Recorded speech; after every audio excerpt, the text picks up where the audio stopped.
ये हमारे शास्त्र कहते हैं कि मुर्दा जो जलता है उसके जलन का जो धुआं है वो व्यक्ति के पुण्य को नष्ट कर देता है। लेकिन एक प्रसंग देखिए, पुण्य नष्ट हो गए, पर शमशान से आने के बाद स्नान जब व्यक्ति कर लेता है और करने के बाद तुलसी के क्यारे की मिट्टी का मात्र तिलक लगा लेता है, तो जो शमशान में उसका पुण्य समाप्त हुआ उससे 1000 गुना पुण्य वो वापस प्राप्त कर लेता है। देव उठनी एकादशी के दिन भगवान उठेंगे, नहीं कहता कि भगवान को चावल नहीं चढ़ाना चाहिए।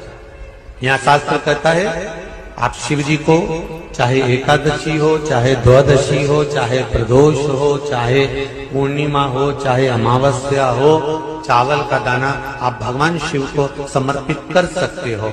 और ज्यादा नहीं, शंकर कभी ये नहीं कहते कि मुझे बहुत सारा चढ़ा। शंकर जी की कथा कहती है कितना, मात्र 1 चावल।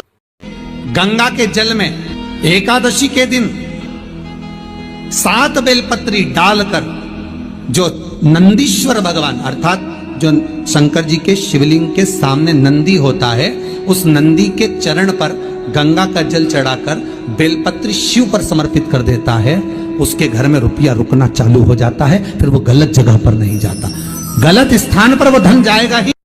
एकादशी तिथि आए, उन दीप को भगवान के सामने प्रज्वलित कर 5 दिए अपने दरवाजे के पास में बाहर की ओर रख देता है। उसके घर में कभी रोग बीमारी और लक्ष्मी की कोई कमती नहीं होती, उसका जीवन सार्थक हो जाता है। जॉब सर्विस नौकरी में सफलता प्राप्त हो जाती है, परंतु वो भी एकादशी को ही होता है। तुलसी के 11 पत्ते डाले जाते हैं। कितने पत्ते डालते हैं? 11 तुलसी के पत्ते डालते हैं, और उसको किसी भी नारायण के मंदिर में, राम कृष्ण भगवान विष्णु दत्त आदि जितने नारायण के मंदिर हैं, उस मंदिर में किसी भी पात्र में, एक छोटे से पात्र में उसको भरकर रखी आते हैं महाराज। कुछ देर तक पात्र को रखा जाता है, फिर वही पात्र का जल किसी भी वृक्ष के नीचे डाल दिया जाता है, उससे भी नौकरी के लिए फायदा मिलता है। तुलसी भी सात्विकवान थी, धर्मात्मा थी, पुण्यवान थी। इसका नियम था, भगवान नारायण के चरणों में प्रतिदिन हल्दी और कुंकू चढ़ाती थी। भगवान नारायण के सीधे चरण में हल्दी और उल्टे चरण में कुंकू चढ़ाती। नियम था, सात्विकवान थी, धर्मात्मा थी। पर एक दिन इसने क्या करा कि भगवान नारायण के चरण को जब पूजन करने के लिए गई, पूजन करते समय भगवान की प्रतिमा को इसने नीचे धक्के देकर गिर गया। प्रतिमा जैसी गिरी, प्रतिमा के 2 टुकड़े हो गए। आज नारायण रुष्ट हो गए। नारायण रुष्ट हुए तो नारायण ने रुष्टित होकर उसी समय पर इसको श्रापित किया। भगवान शिव ने जाना कि नारायण ने श्राप तो दे दिया है, इसका निर्वहन कैसे हो। भगवान शिव ने जानकर शंखचूर्ण ने उपद्रव मचाया, इसके सात्वित्व को फिर नारायण ने भ्रष्ट किया और नष्ट कर शंखचूर्ण का वध भगवान शिव ने करा। शंखचूर्ण का जब वध करा तो तुलसी ने भगवान नारायण को पत्थर होने का श्राप दिया और खुद जल की तरंग के रूप में बही, और वही जल की तरंग गंडकी नदी के रूप में प्रवाहित हो गई। कौन सी नदी? गंडकी ने श्राप दिया भगवान शंकर को, भोलेनाथ आपके द्वारा मेरा पति मारा गया है, इसलिए मेरा जल आप पर नहीं चढ़ेगा। आज भी अगर आप नेपाल में जाएंगे, पशुपतिनाथ का अभिषेक करेंगे, तो पशुपतिनाथ के मंदिर वाले आपसे पूछेंगे, पंडित पूछेंगे ये जल कहाँ का है। आपने बोला नेपाल का जल है, नहीं चढ़ाने देंगे, क्योंकि नेपाल के पास में गंडकी नदी बहती है, वही नदी का जल नेपाल में आता है। तो नेपाल में नेपाल की नदी का पानी नहीं चढ़ता। आप कहेंगे हम इंडिया से जल लेकर आए हैं, हमारे यहाँ से लाए हैं, तो वो जल शिव जी को चढ़ाने देंगे, पर गंडकी नदी का जल शंकर को नहीं चढ़ता। गंडकी का जल नहीं चढ़ेगा। नारायण आपकी प्रागट्यता, आपने मेरे साथ छल करा है, इसलिए मैं आपके साथ छल करूंगी। आप मेरे साथ में विराजमान होगे और मेरे ही जल से आपकी उत्पत्ति होगी। आज भी गंडकी नदी में जाइए, गंडकी नदी में हाथ में तुलसी रख लो, दोनों अंगूठे से दबा लो, पानी में नीचे हाथ दीजिए, तुलसी बह जाती है और शालिग्राम जी हाथ में आ जाते हैं। आज भी गंडकी का प्रमाण है, तुलसी बह जाती। बस अंतर इतना है कि ये जो चीन की गवर्नमेंट है, ये जो शालिग्राम जी हमारे निकलते हैं ना, ये शालिग्राम के अंदर एक कीड़ा होता है जो तुलसी खाता है और सोना देता है। तो हर शालिग्राम जी के अंदर, प्रत्येक जितने शालिग्राम होते हैं उस शालिग्राम के अंदर सोना भरा होता है। तो वहाँ की गवर्नमेंट पहले शालिग्राम जी जब अपन लेते हैं तो वहाँ से ले लेती है, और लेने के बाद में उसमें से सोना निकाल लेती है।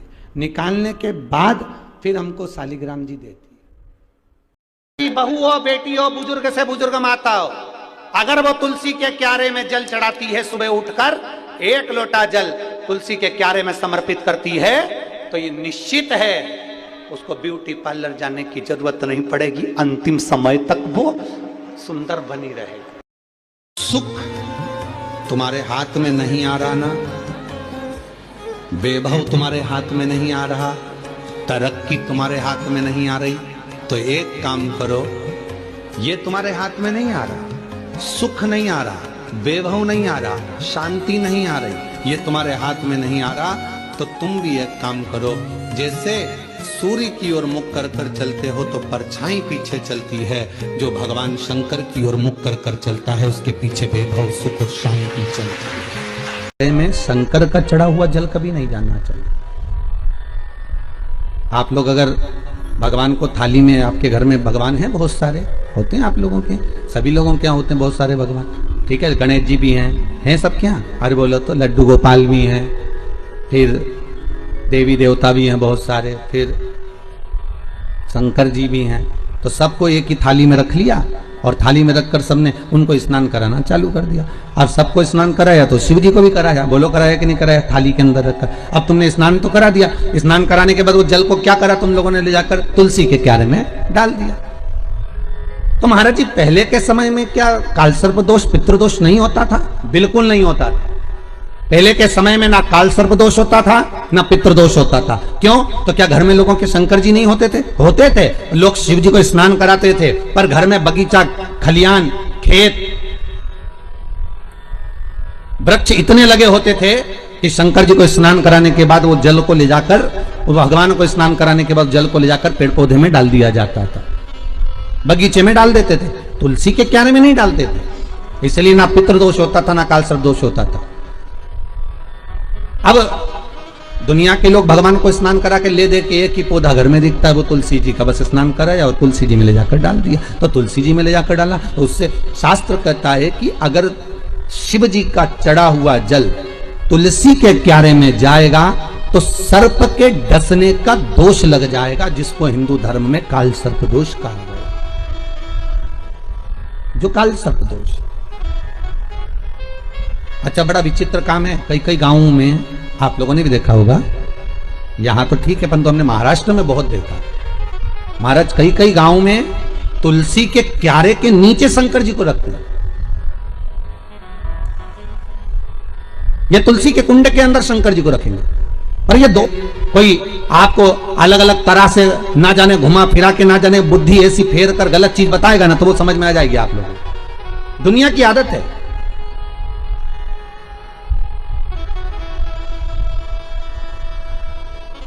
अरे जरा सा गलत देखने पर अश्वत्थामा की बुद्धि फिर सकती है। रात्रि के समय पर अश्वत्थामा बैठे हुए थे,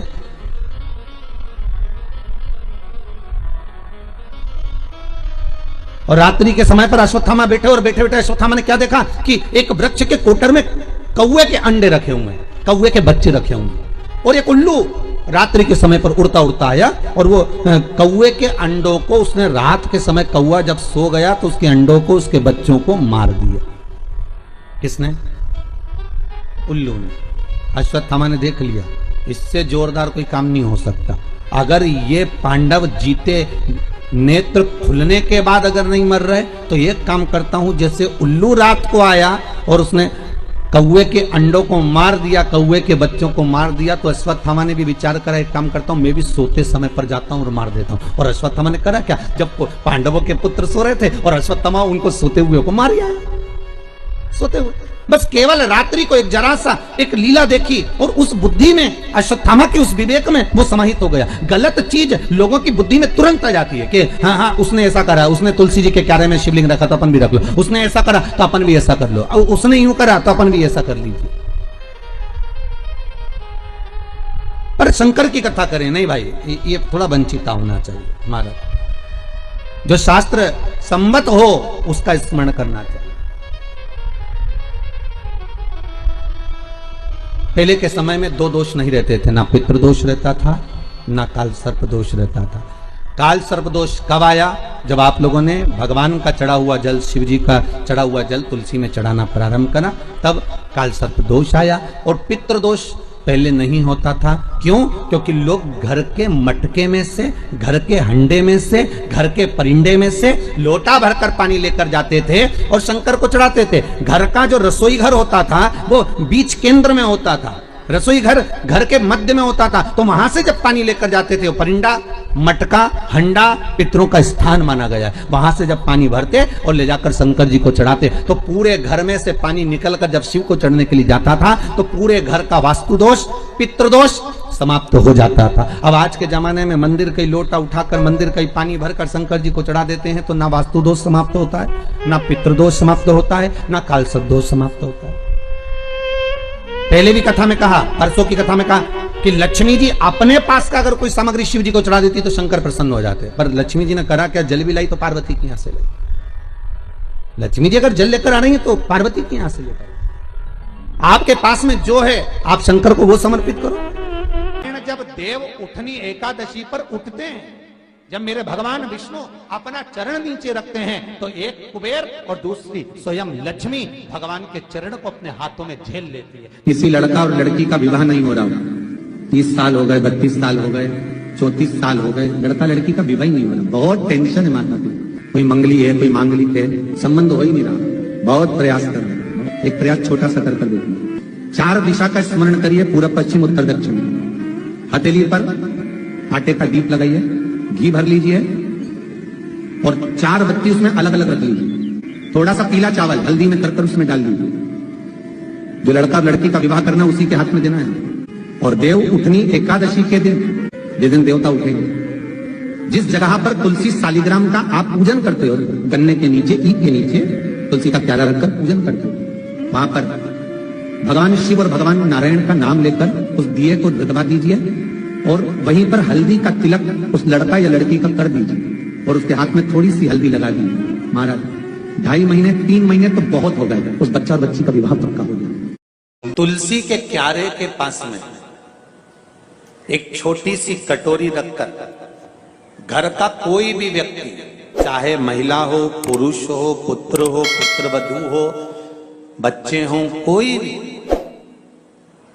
हथेली में गंगा जल लेकर अपने पूर्वजों का स्मरण कर कर और वो गंगा जल काशी विश्वनाथ के नाम से अपने पूर्वजों का नाम लेकर वो कटोरी में अगर 5 बार या 7 बार छोड़ देता है, तो उसके पूर्वजों को पिंडदान और तर्पण की जरूरत नहीं पड़ती, उनको मोक्ष प्राप्त हो जाता है। तुलसी के क्यारे उठनी एकादशी है, बहुत ध्यान देना महाराज।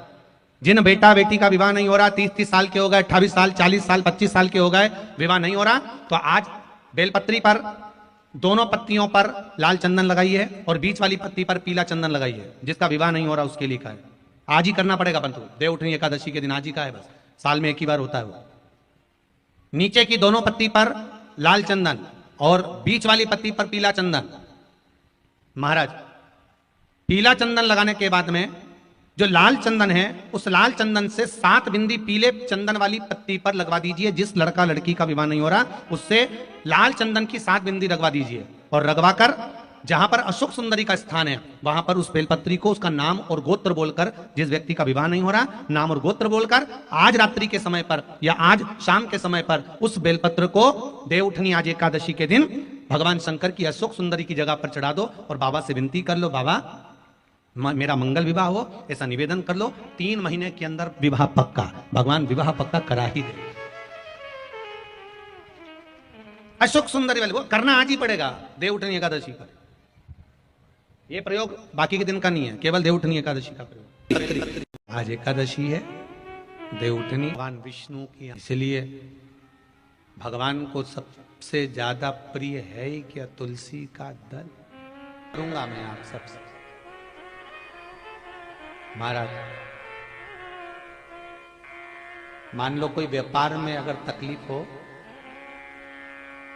कमाई अच्छी नहीं हो रही हो, व्यापार नहीं चल रहा हो, तो निवेदन करूंगा कि किसी के चक्कर में मत पड़ना, कहीं जाकर पूछना मत, ही केवल देव उठनी एकादशी के दिन जो अभी आने वाली है, कार्तिक के महीने में देव उठनी एकादशी, इस दिन एक सिक्का, जब रात्रि को आप तुलसी जी की पूजन करें, ठाकुर जी की पूजन करें, एक सिक्का उसको नीचे रखकर उसको भगवान को विराजमान कर कर, तुलसी माता या शालिग्राम जी को विराजमान कर कर फिर पूजन करना।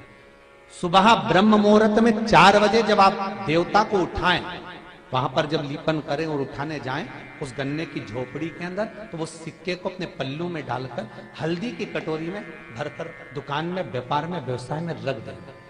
अगली एकादशी तक बताना जरूर कि कितना लाभ मिला, कितना कमाया आपने, सूचना जरूर देना हो, बताना जरूर कि कितना प्राप्त हो। क्यों? क्योंकि नारायण श्रीमद् भागवत कथा कहती है, कार्तिक महत्तम कथा है, तुलसी का क्यारा सौभाग्यवती नारियां जब जल का सिंचन कार्तिक महीने में करती हैं तो उसका सौभाग्यता का आनंद पाती है। तुलसी बता देती है कि आपके घर की दशा क्या है। बार बार जल डालने के बाद भी तुलसी सूख रही है, बार बार आप पूजन कर रहे हैं, पाठ कर रहे हैं, तो भी तुलसी के तल सूख रहे हैं। तुलसी बता देगी कि तुम्हारे घर में तकलीफ आने वाली है, कष्ट आने वाला है, सूख रही है। भगवान विष्णु 4 महीने के लिए सोते हैं। देव सोनी एकादशी पे सो गए, अब देव उठनी आएगी ना कार्तिक में, तब बढ़िया चकाचक उठेंगे। जब देव उठनी एकादशी पर उठते हैं, जब मेरे भगवान विष्णु अपना चरण नीचे रखते हैं, तो एक कुबेर और दूसरी स्वयं लक्ष्मी भगवान के चरण को अपने हाथों में झेल लेती है। तो जिस स्थान पर आप देवता को उठा रहे हो, जिस स्थान पर आप भगवान की आराधना कर रहे हो, जिस स्थान पर आप भगवान को जगाने का प्रयास कर रहे हो, वहां आप अगर लक्ष्मी को विराजमान कर देंगे तो नारायण का चरण और लक्ष्मी दोनों कुबेर के साथ हमें प्राप्त हो सकते। शास्त्र कहता है, यहां तक वर्णन करता है शास्त्र, अगर आपके घर में तुलसी का पौधा छोटा है तो वो कुमार अवस्था का होगा। वो तुलसी का पौधा जब घेर घमोर हो जाता है, तब अखंड सौभाग्य को देने वाला हो जाता है। उसमें से पत्तियों को उतारा जा सकता है, उसमें से आप कोपल को उतार सकते हो, उसमें से पत्ती को आप उतार सकते हो। भगवान विष्णु जब शयन से उठते हैं, देवसोनी एकादशी को जब भगवान उठेंगे, नेत्र खोलेंगे, तो प्रथम दर्शन भगवान विष्णु श्रीमद् भागवत कथा, स्कंद पुराण, पद्म पुराण, अग्नि पुराण, जितने भी पुराण उठाना चाहे सारी पुराणों को उठाकर देखना कि प्रथम वर्णन आपको मिलेगा कार्तिक महत्तम का, कि भगवान नारायण सर्वप्रथम जब नेन खोलते हैं, अपनी देव सोनी एकादशी से सोकर देव उठनी एकादशी पर जब उठते हैं, तो भगवान नेत्र खोलकर सबसे पहले किसका दर्शन करते हैं? किसका दर्शन? स्कंद पुराण कहती है, विष्णु पुराण कहती है कि भगवान नारायण जब नेत्र खोलते हैं तो खुद की अर्धांगिनी लक्ष्मी भी नहीं, महाराज को याद रखिए, गौदान और एकादशी, श्रीमद् वल्लभाचार्य जी ने मायावत का खंडन करा था जगन्नाथपुरी में, और श्रीमद् वल्लभाचार्य जी ने कहा था एकादशी मरने के बाद मत दो, एकादशी जीते जी दो। कहा था कि नहीं कहा था? जीते जी दान करिए। इसलिए जगदीश में, जगन्नाथपुरी में एकादशी उल्टी लटकी हुई है। करें अपने दर्शन, जगदीश में एकादशी को उल्टा लटकाया। क्यों? क्योंकि वल्लभ ने कहा कि एकादशी जीते जी दो। कई पंडितों कहते हैं तुम्हारे दादाजी मर गए, जब 12वें का दिन होता है ना, तो पंडित जी संकल्प छुड़ाते हैं, देव एकादशी, बड़े बेटे ने 5 दे दी, छोटी बहू ने 3 दे दी, उसने 2 दे दी, उसने 2 दे दी, तो क्या तुम्हारे दादाजी भिखारी थे जो तुम्हारी एकादशियां लेकर जाएंगे? और तुम कौन होते हो दादाजी को एकादशी देने वाले? तुमने कौन सा इतने पुण्य कर लिए जो तुमने एकादशी दे दी? एकादशी के दान की महत्वता श्रीमद् वल्लभाचार्य जी ने कहा कि कोई व्यक्ति अगर खटिया पर सड़ रहा है, पलंग पर तड़प रहा है, हॉस्पिटल में पड़ा हुआ है, तो निवेदन है कि उसको देखने जाओ तो अपनी करी हुई एकादशी में से 2 एकादशी का दान उसको तुरंत दे दो। क्यों? तो जिससे उसको मोक्ष मिल जाए।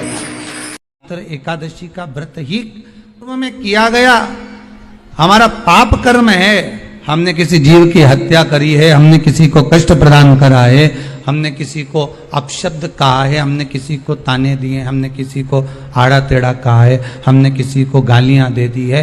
मात्र एकादशी का व्रत ही कर लेने पर ये सारे जो दोष हैं वो समाप्त हो जाते हैं।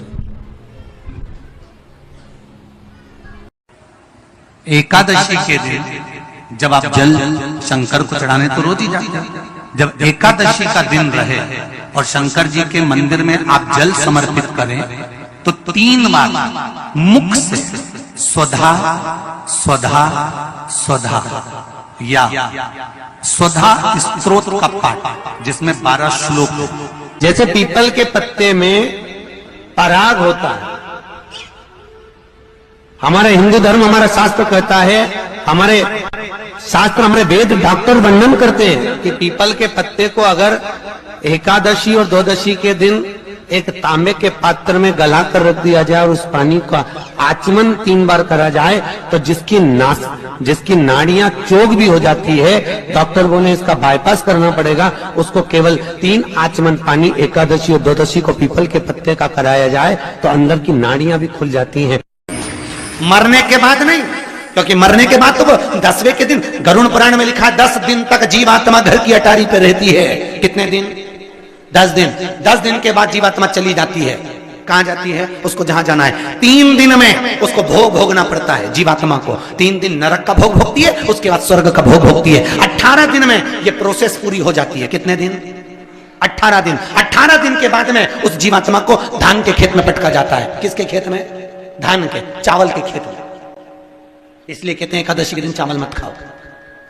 कहते कि नहीं कहते? और क्या कहते हैं? द्वादशी के दिन चावल खाना जरूरी है। एकादशी का पालना करना है तो द्वादशी को चावल का 1 गिलास खाओ, तब द्वादशी को चावल खाओगे तो एकादशी लगेगी।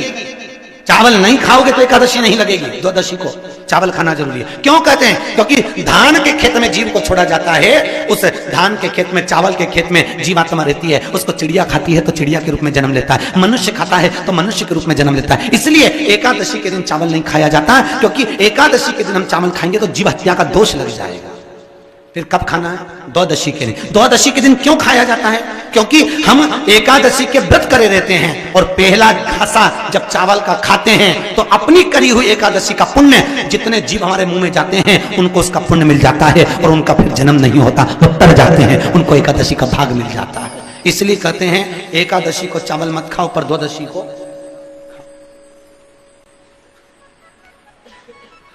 खाइए। 10 दिन तक जीवात्मा है और आपने एकादशी कब दान दी? बोलो जम के। 12वें के दिन, 13वें के दिन आपने एकादशी का दान दिया, वो मिली उनको? अरे बोलो अच्छे से। कई तो अभी तक कर रही होगी, हमारे दादाजी के निमित्त की कर रहा है, कर ले।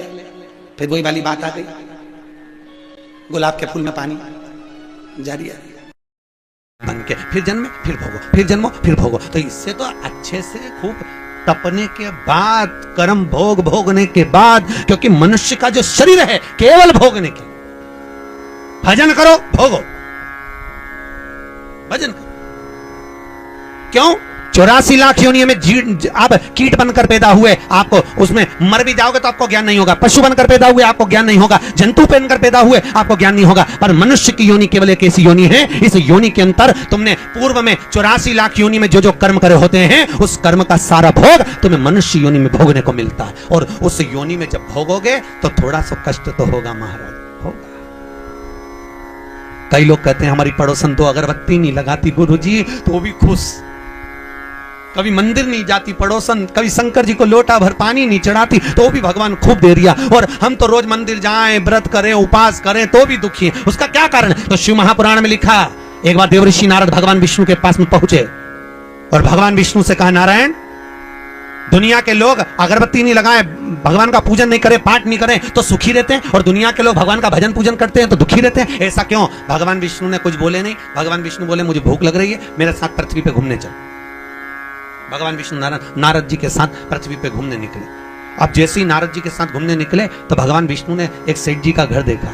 नारद जी बोले, महाराज, सेठ जी का घर है, खूब बड़ा धर्मात्मा दानी है, चलो इसके यहाँ कुछ खाने को मिल जाएगा। भगवान विष्णु ने मनुष्य का रूप रखा, नारद जी ने मनुष्य का रूप रखा, साधारण रूप बन रखकर दरवाजा बजाया। सेठ जी, ओ सेठ जी, सेठ जी। सेठ जी बाहर निकल कर आए, क्या है? हमें भूख लगी है, कुछ दान दे दो। इतने में सेठ जी बोले, तुम्हारा बाप रख के गया, दान दे दो। चलो निकले यहां से,